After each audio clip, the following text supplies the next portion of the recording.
It was so much nicer when the orange idiot was quiet, wasn't it? Alas, after almost a week of where in the world is Kenkel's sad Delardo, Donald Trump is making his not so triumphant return to the public sphere after almost a week of grainy photos where it was like, is it Bigfoot? We couldn't figure out what was wrong with him, what had happened to him. Twitter was absolutely on fire. Thank you, Jesus and baby Jesus, because we needed that. It was like old Twitter, speculating about why the guy who can't shut his mouth wasn't talking at all to anybody about anything. He wasn't even calling in his favorite news programs. He had an opportunity to go after a transgender shooter and didn't say a word. I mean, that's like basically serving up his sweet spot, and he didn't say a word. And let me just be crystal clear. I don't give a flying fuck about his heart, his kidneys, his lungs, his colon, whatever organs he may or may not have left rattling around in that skeleton of his. I don't give a fuck. But the American people, we deserve answers, because I am old enough to remember when they ran on Joe Biden not being up for the office he held, physically, cognitively, etc. Meanwhile, Donald Trump can disappear for the better part of a week with his cankles and his dark hands and his swollen face and his droopy eyes, and they say nothing. So we deserve answers on that, and we're going to keep asking for those answers. So I promise you that. And with that, welcome to Sane-ish. I'm Jo Carducci, and today I'm joined by Michael Steele, the amazing Michael Steele, former chairman of the RNC, political analyst, and someone who's never shied away from tough conversations about the state of our democracy. Michael brings perspective from inside the GOP, but isn't afraid to call out the party, its leaders, or its critics when they lose the plot. We're diving into American politics right now, what's working, what's broken, and where there's still hope for honest leadership, accountability, and meaningful change. But before we get started, let me talk to you about your online security. I've increasingly seen more and more sketchy and presumably scam emails arriving in my inbox, and many of my friends and family have reported the same. It is terrifying to see how much they knew about me. It turns out my information spread all over the internet without me knowing. That's why I've partnered with Incogni. It's helped me take control of my online privacy by removing my data from shady people search sites, broker databases, etc. Incogni is basically a digital hitman for your data. It hunts down all the shady sites and poof, your personal info disappears. You don't have to email anyone, fill out forms, or jump through hoops. They handle the entire data removal process for you. It doesn't just do that and walk away, though. Incogni also continuously monitors if your data is put back onto these databases, requesting repeated removals, keeping your data yours forever. And best of all, you can cancel anytime, and they offer a 30-day money-back guarantee, so you can get it completely risk-free. Right now, you can get 60% off an annual plan by going to incogni.com and using the code JoJo.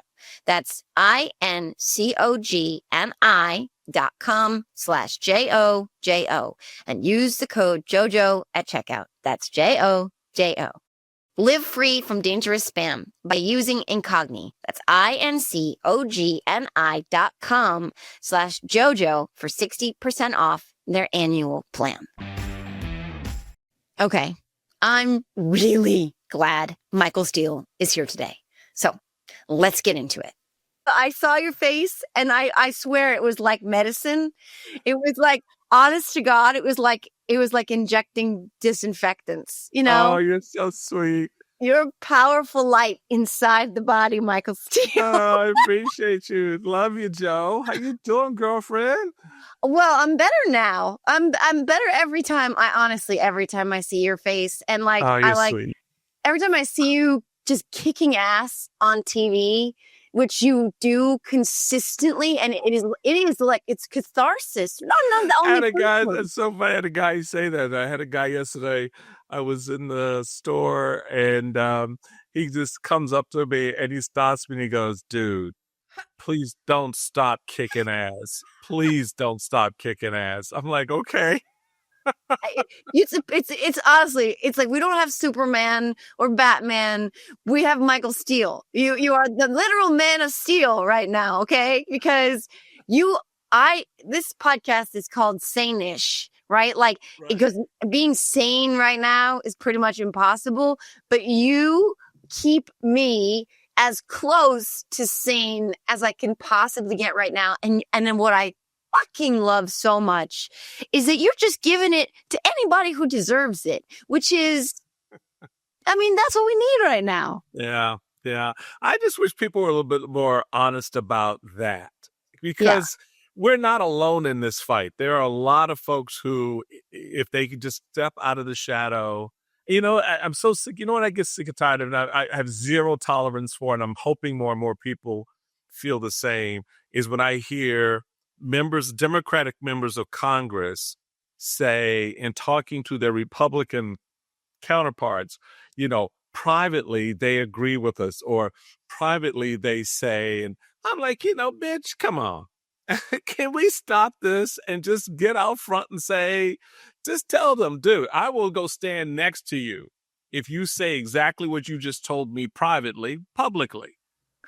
It stops. It's how it stops. Right? And they've had so many opportunities.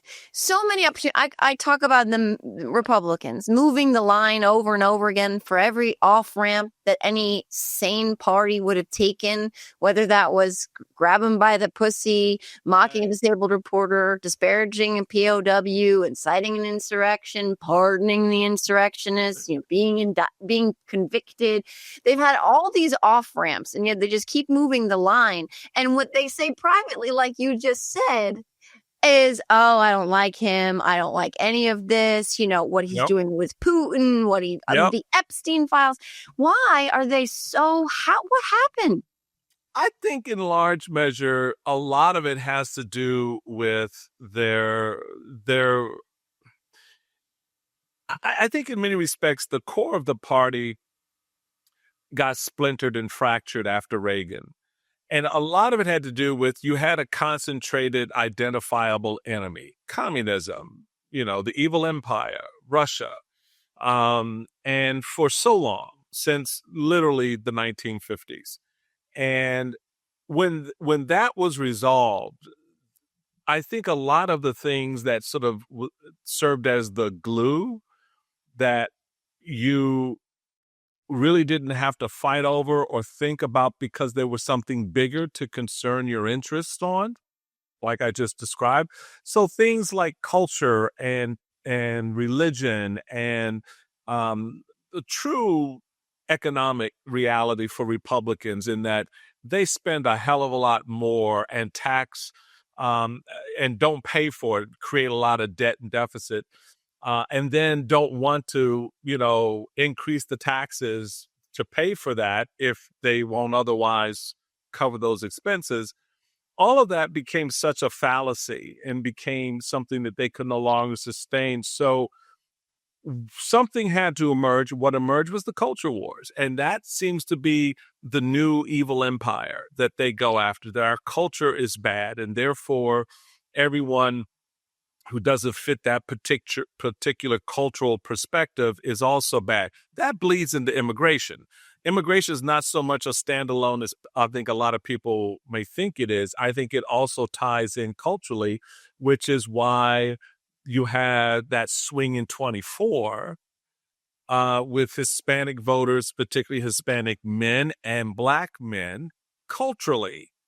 It wasn't a political, oh my God, I just love myself some Donald Trump because I believe in every policy that he's like. Well, what policy? Right. Right. And so the immigration, that's why you had people voting against their own interest, who are now sitting there going, they just came and took my grandmama. Well, bitch, you voted for that shit. What are you talking about? Of course they took her. What do you think was going to happen? You're here illegally. Right. And you got family members here illegally, and you voted for the guy who told you, we're going to take them out of here. We're going to strip them back from your family and send them back someplace, maybe not the home they came from. Right. Go ahead. You had this push and pull inside the party, And a lot of, and that's a long way to get to the answer, but I think it, for me, affirms the answer in that Republican elected officials in that environment do not have the will to stand against the tide. And they value their seat. They value themselves. They are selfish in their leadership. They may, like Josh Hawley may profess, how much he cares, but then he votes for the very same thing that hurts his own people, right? Yeah. In the big, beautiful bill. So it's a lot of bullshit, because it's easier to dish the bullshit than to actually stand and against it. And that's where we are. And a lot of it, like Lisa Murkowski identified and others have identified, is fear of Donald Trump, which is, just honestly, I don't get that shit at all. Pathetic, right? Completely. You know who's not afraid of Donald Trump? And I don't like this guy as far as I can throw him, and I can't throw him very far. But Thomas Massie is not afraid of Donald Trump. No. Thomas Massie throws it right back at him. Yes, he's in a very safe seat, but you know what? Still to stand up to him the way that he has. And again, Right. I don't like him, but I don't know if you know, but I'm sure you do, as we're bracing for whatever bullshit distraction palooza that is not Epstein file related, they're going to do at 2:00 today, which if it's not, if that guy doesn't show, I mean, whatever, we're going to talk about that. But at the same exact time at 2 p.m. today, Thomas Massie, he said that he will be filing the discharge petition when Congress officially returns from August recess to collect the 218 signatures needed to force a vote on binding legislation to release the Epstein files. And they think they have the votes. This is bipartisan. It's him and Ro Khanna. Right. And he doesn't give a fuck about what Donald Trump says or thinks or how he threatens them. I appreciate Representative Massie. And, there are a lot of guys like him in the House. And I think some will stand with him, which is what makes that 218 much more plausible. And that's a good thing. Will it be the thing that cracks this open? Probably not. But the Epstein files in and of themselves could be that thing. There is a reason. I mean, folks, step back. All right, really, just put your big boy and girl panties on and understand, right? That You should not have taken a gulp of water right then. Okay, go ahead. that what we have going on here. Donald Trump was all about releasing the Epstein files until Kash Patel and Pam Bondi told him, dude, you're all up in this joint. you on almost every page. And I really don't think you need to be releasing this shit. Now, I'll just, for the record, say I don't think Donald Trump engaged in any of that behavior. I think for Donald Trump, this was more financial, his relationship with Epstein, than it was sexual in terms of getting the massages. Now, I'm not saying that didn't happen. We don't know what's in the paper. But clearly there's enough in those papers that he didn't want them released. Because I put it this way, and my friend Simone on our show does the same. She says the same thing. If someone had me associated with a pedophile, I'd be doing every damn thing in my world to make it very clear that A, I didn't know that shit was going on. B, I had nothing to do with the shit once I found out it was going on. C, I walked away from the shit because it was going on. D, A, B, and C. Right? You would be backstroking away from that. You wouldn't put up a wall, go silent, and tell people don't release nothing. Come on now. Not only that, but you sure as shit would not send your criminal defense attorney down to Florida to talk to the one person you've wished well many times, by the way, to talk to her, and then she gets sent a few weeks later to a club fed that nobody in her position, sentenced to 20 years for child sex trafficking, nobody in her position is getting moved like that. Our very good mutual friend Tara Setmayer knows all about this Bureau of Prisons shit, and she's like, this does not happen. So why would you do that if you're like, oh yeah, let's have full transparency? I'm not sweating this. What? What? You're giving a sweetheart deal to a pedophile. Come on. What the hell is wrong here? I mean, and so what I'm staking to do, and I would recommend to everyone, any tweet from Donald Trump's platform on X, whatever, any tweet from the White House, one word, just retweet with one word, Epstein.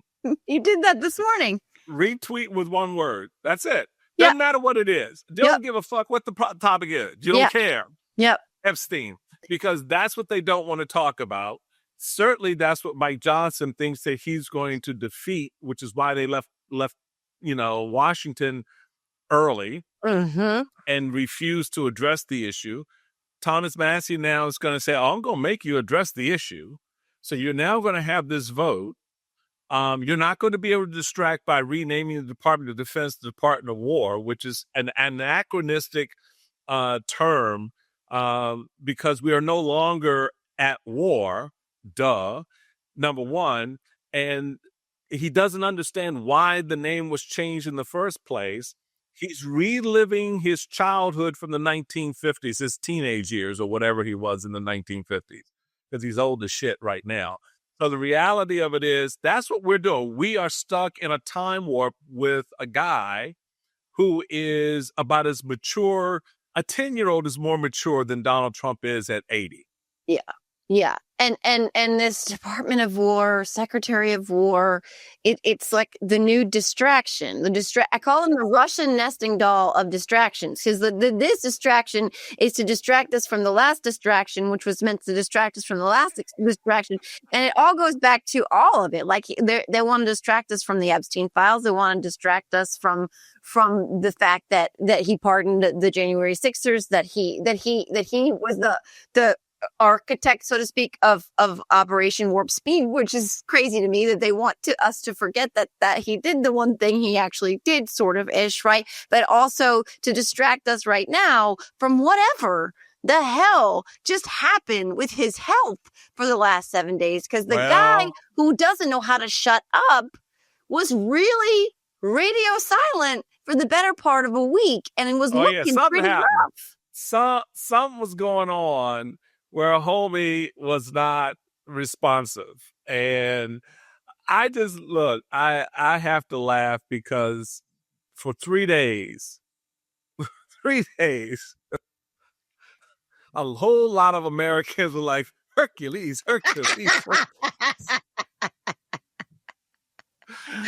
was cracking my ass up. Right?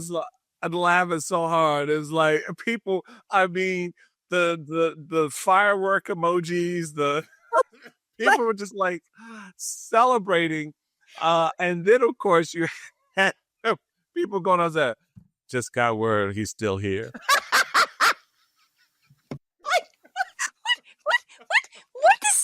What does that say? Not only about him, about us, but about what he has done to us. Like my friend chats were like, is he dead? Is he dead? And my girlfriend, who's not political, she's like, I've never in my life wished for somebody to be dead. Like, and yet, like you said, and the best part was he went like 3 days without some kind of like constitutional like overreach, and people assumed he was dead. It was the wildest, funniest weekend. It was a weekend at Bernie's. It really was. Yeah. And look, they're trying to clean up on aisle 9 now, and they're going to come out at people. Just prepare. To your point, Joe, they're going to come out slinging and swinging with a whole lot of bullshit. Yeah. Starting today with whatever they're going to do at 2:00. And then of course the threats to go invade Chicago. Mm-hmm. If I'm the governor of Chicago, I activate my National Guard. I put them on active duty. That preempts the president from federalizing them, because he then has to demonstrate a real reason why he would take them off of the active duty, as the governor has defined it, for something else. And as we've just seen with the ruling by Judge Breyer, regarding what happened in Los Angeles. Yeah. This is all illegal. It is Yeah. all illegal. DC is offensive, but Yeah. it is legal because the Constitution gives him absolute control over DC. But it's for the 50 states, Donald Trump cannot do anything he wants to do. One. Two, Yeah. there are about 14 red cities run by Republicans that have higher crime rates than Yep. Los Angeles and New York and Chicago. Now, I haven't heard anybody, unless somebody in your audience or you yourself have heard, No, it's funny. that Donald Trump plans to invade Louisiana or Mississippi Yeah. or, someplace like that, Texas. I've heard that, but they got crime too. It's almost as if And it's not about that the should tell the crime. American people what we're dealing with right now. Yeah. Yeah, it's almost as if it's not at all about the crime, right? Because they said he said that Washington was the most dangerous city in the world, which was hysterical. The world, again, Right, said that the about world. Chicago, the most dangerous city in the world. Of course, that's not true. But like you said, we have several red cities in Gaza this country. comes to mind, but What? what do I know? Baghdad. Baghdad. Chicago is less safe than Baghdad. Let me tell you a real fast sidebar on Chicago. So I'm 51 years old. For the first time in my life, I saw Chicago at 50 years of age for the DNC. And I woke up the first morning I was there and I looked outside and I was like, this city is an AI. This city's not real. Like wait, they have a beach and a river walk? What? There's an architecture boat tour? They have whackers, upper, lower whackers. It was not the Chicago of perfect strangers. I thought Chicago can't be that great. Chicago is magical. And I never felt and some of the unsafe. best food you will eat in Chicago. And I went to Wrigley with George Conway, who the internet says is my boyfriend. That's right. It's his birthday. Happy birthday, honey. I love you. And we were on the grass at Wrigley. But this is not about crime, as you said. And the lieutenant governor of Illinois was on CNN this morning, and she was saying that too, that he's trying to create a crisis so that he can come in and say he's the only one who can fix the crisis, and we needed this.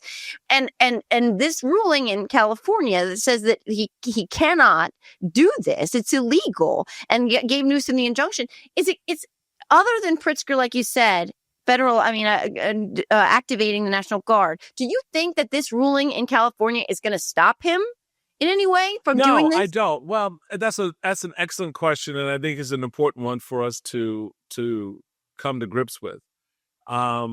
First thing, every ruling against Donald Trump gets appealed until he gets to the point where it lands with the Supreme Court, in which case he's counting on them to rule in his favor. There's reason to believe that will apply here, and there's reason to believe that if it got to the court, this court, having already given Donald Trump supreme power, I think it was in the Trump v. Wilkins case, in which they basically said that he, could just declare something, an official act, and he had impunity to do it. He can, do whatever he wanted. He was immune from any prosecution or any subject to any congressional oversight. So you have that problem with this court, but I think it's important for the record that lower courts establish or try to reestablish the constitutional guardrails that the founders put in place, that posse comitatus is a real thing. You cannot engage the military in civilian activity, that, whether it's policing them, militarizing their streets in a threatening way, et cetera, et cetera. You have to have stand on really firm ground in order to make those moves. And we've seen in recent 20th century history, whether it was President Eisenhower, President Truman, President Kennedy, used the National Guard to, stop the violation of constitutional rights in various states, mostly southern states at the time. So there is a precedent for that level of engagement, but there's also precedent for the limitation of what the president can do. And so I think it's something that we're going to have to, because the courts don't have a military, they don't have an army. Right. So An enforcement enforcement becomes a arm. real Yeah. challenge, and you hold the president in contempt, you hold his administration in contempt. What does that mean? What does that look like? And who's going to enforce the contempt? You're going to get a federal marshal to go past the Secret Service to arrest him. So that's the constitutional crisis that we're headed for if the president decides to tell the courts beyond the appellate decision-making process, F you. Yeah. And remember, we already have people inside this administration who have made it very clear they are okay with telling the courts, F you. Yeah, we have a new federal judge, and we have Stephen sleeps in a coffin lined with ICE detention center blankets. Miller, basically shadow running the government right now, or maybe has been, right? This is all his terrifying agenda, but to that non-enforcement arm of the courts, that's why we need a Superman, an actual man of steel. So, but the last question before we go and watch this shit show. I mean, because we have to watch the shit show, but the Department of War. You gotta watch it. Yeah, this guy who's no foreign wars guy is making the Department of Defense, which my dad spent 50 years working for, by the way, the Department of War. No foreign wars, make it make sense. But let me ask you just about this whole military on our streets thing. What is the end game there for him? Is it intimidating people at the polls when we get to voting in midterms, et cetera? So you think that's the end game? Yeah, there. the end game has been. Go back and look at Project 2025. The end game has always been usurpation of our civic and civil rights related to voting. His executive order on voting, the fact that he has already stated publicly that there may not be a need for these elections. Look, he's waiting. He's demonstrating in Los Angeles, D.C., now with the threat to Chicago, that he's prepared to go into these blue jurisdictions to tamp down their turnout. Yeah, by having a military presence, the intimidation via the military, suppressing the vote via the military. Short of that, between now and next summer, he's waiting for someone to throw a rock at one of these folks so he can declare, because he's been asked this question. I've been saying this since the beginning of this term. One of the one of the turning points that Donald Trump is looking for is a reason to invoke the Insurrection Act. He was asked last week about that very thing, and he poo-pooed and ignored it and didn't play with it. Others inside of his administration have been asked the same thing, and they give you this incredulous look. But remember, the number of times the administration was asked something, they poo-pooed, and the next thing you know, that's exactly what they did. Yeah.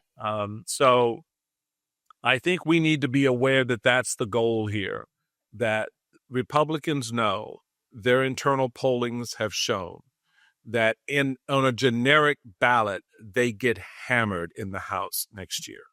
They get hammered on a generic ballot, which is not a good place to get hammered politically, because that tells you the brand has got a problem. Yeah. And that Republicans, I know this well because not only as a party official, former party official, but as a candidate who was on the ballot in 2006, and is the exact same environment in which the national brand of the party sucked so hard that no matter how much people liked you in your state, you could not pull the votes you needed to win.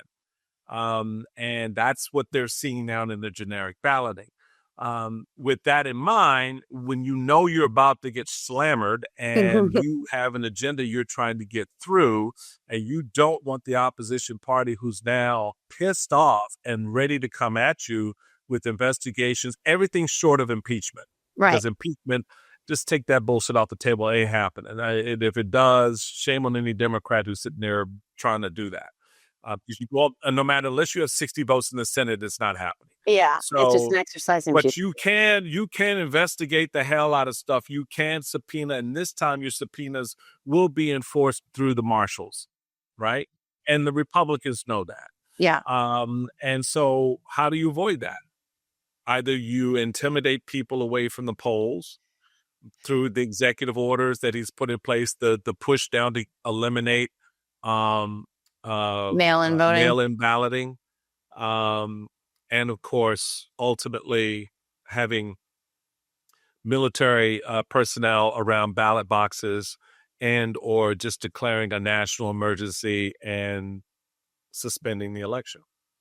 And a lot of people think, that's hyperbole. You're just talking the ass. You're just anti-Trump. Okay, you can think whatever you want, homie. But I think we have a long track record now from Donald Trump to know that shit they think about becomes shit you have to step in. So Yeah. there we are. That's not complicated. As my good friend Michelle Kinney, Taraset Mayer's co-founder of the Seneca Project, says, we can't suffer from a lack of imagination with these guys now. Like, everything is on the table. And now we've got Texas and Missouri gerrymandering the fuck out of their maps. So he's got the perfect phone calls Georgia wouldn't comply with. Every red state's like, sure, we'll do that.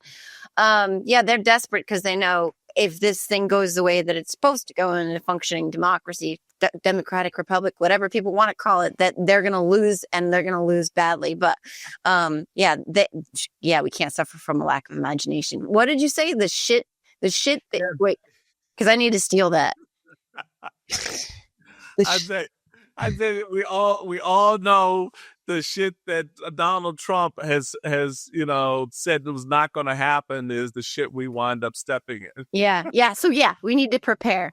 My God, thank you so much for honestly just being this bright, shining light out there, Michael Steele. I cannot. That person who stopped you and said that to you, please don't stop, is absolutely 100% right on the money. We need you more than ever. I am so grateful for you. I'm so glad I got to talk to you. You made me feel so much better. Here, Joe. You're my girl. I appreciate coming on and hanging with you. I love it. I love following your stuff. You stir the pot too, and that's the beautiful thing, and I love it. You do it with a Jersey attitude, which makes it all the more sweet. So look at us, a former Republican raised by Democrats, and a Democrat raised by a former Republican. This is the world that we live in now. Strange bedfellows. Thank you, Michael Steele. It was a pleasure as always. All right, let's go see what this fucker is gonna do, because it's undoubtedly gonna be stupid. See you next time. Same here. If today's conversation challenged you or made you think, let us know. Rate, review, and share Sane-ish, because the only way forward is together, questioning assumptions and refusing to settle for easy answers. Until next time, stay curious, keep calling out the nonsense, and remember, sane-ish is always better than silent.